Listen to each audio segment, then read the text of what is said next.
ఇక రాజకీయం బట్టితో కొండా మురళి సమావేశం, సురేఖను కేబినెట్ నుంచి తప్పించకుండా చూడాలని విజ్ఞప్తి, నిర్ణయం అధిష్టానం చేతిలో ఉందన్న డిప్యూటీ సీఎం.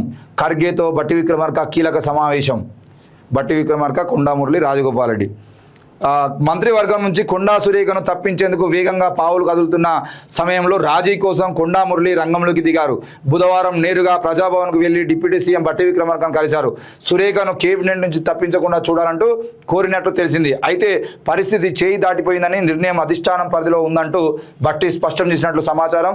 దీంతో కొండా మురళి నిరాశతో వెనుదిరిగినట్లు ప్రజాభవన్లో ప్రత్యక్షంగా చూసిన నేతలు వెల్లడించారు.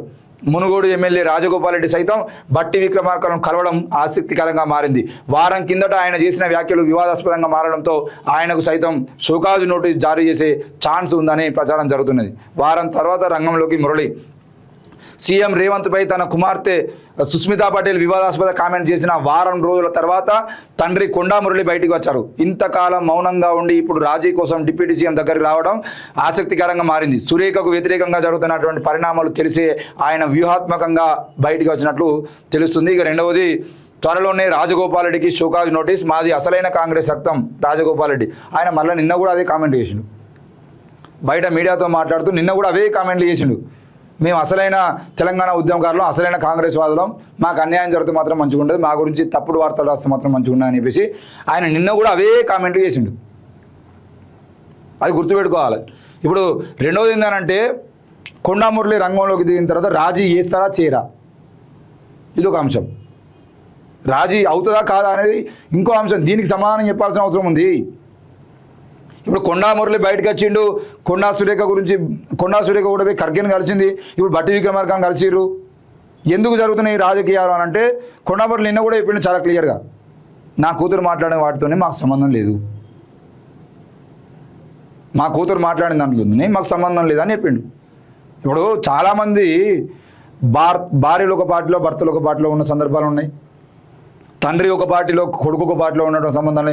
మన ధర్మపురి అరవింద్ లాంటి నాయకులు తండ్రి ఒక పార్టీ, అన్న ఒక పార్టీ, ఈయన ఒక పార్టీ ఉన్నాడు. అట్లాంటి సందర్భాలు ఉన్నాయి. మరి ఇప్పుడు ధర్మపురి అరవింద్కు సంబంధించిన విషయంలో ధర్మపురి అరవింద్ మాట్లాడితే వాళ్ళ నాన్న మీద వేటేస్తుందా పార్టీ, అధికారంలో ఉన్న పార్టీ లేకపోతే ఇంకో పార్టీ? కాబట్టి ఇవన్నీ ఏం జరుగుతున్నాయంటే, ఇప్పుడు కొండా మురళి ఏమంటాడు, కొండా సుస్మిత మాట్లాడినటువంటి మాటలకు మాకు సంబంధం లేదు, మేము మాట్లాడియలే. ఒకవేళ దానికి సంబంధించిన విషయంలో మీరు ఏమైనా నిర్ణయం తీసుకుంటే మా మీద తీసుకోవద్దు కదా, ఆమె సభ్యత్వం లేదని మీరే అంటారు, ఆమె పార్టీయే కాదని మీరు అంటారు, అదే నీకు టికెట్ ఎందుకు ఇవ్వాలని వాళ్ళే అంటారు. మరి ఇవన్నీ పార్టీ సభ్యత్వం లేనటువంటి ఆమె గురించి, వాళ్ళ బిడ్డ మాట్లాడేదాన్ని తల్లి గురించి మీరు ఎట్లా మాట్లాడగలరు? అసలు రెడ్లేమో అసలు ఎమ్మెల్యేలుగా ఉన్నవాళ్ళు, కమిషన్ సభ్యులుగా ఉన్నవాళ్ళు, మీకు పార్టీలో ఉన్నటువంటి ఎంపీలు, వీళ్ళందరూ వాళ్ళుగా మాట్లాడితేనేమో తప్పులేదు, ఒక బీసీ బిడ్డ మాట్లాడగానే తప్పైందా? రాజీ చేస్తారా చేయరా? రాజీ జరగకపోతే కూడా కొండా మురళి రాజకీయాలు, కొండా సురేఖ రాజకీయాలు, కాంగ్రెస్ అసలైన కాంగ్రెస్ పార్టీ రాజకీయాలు మారుతాయి. ఇది చూడాల్సిన అవసరం ఉంది. బట్టి విక్రమార్క ఇన్వాల్వ్ అవుతాడా, మల్లికార్జున ఖర్గే ఇన్వాల్వ్ అవుతాడా, ఇప్పుడు రేవంత్ రెడ్డి వర్గాన్ని సపోర్ట్ చేస్తారా, కొండా మురళి, కొండా సురేఖ, రాజగోపాల్ రెడ్డి లాంటి వాళ్ళ మాటలకు విలువిస్తారా, అసలైన కాంగ్రెస్ను బతికించుకుంటారా, అసలైన కాంగ్రెస్ను బొందబెడతారా అనేది వేచి చూడాల్సినటువంటి అంశం. ఎందుకనంటే తెలంగాణ రాష్ట్ర రాజకీయాల్లో ఇప్పుడు తీసుకుపోయేటువంటి నిర్ణయం కాంగ్రెస్ పార్టీ ఎప్పటికీ కట్టుబడి ఉండాలి. కట్టుబడి ఉండకపోతే కాంగ్రెస్కు పెద్ద నష్టం జరిగేటువంటి అవకాశం కూడా ఉంటుంది.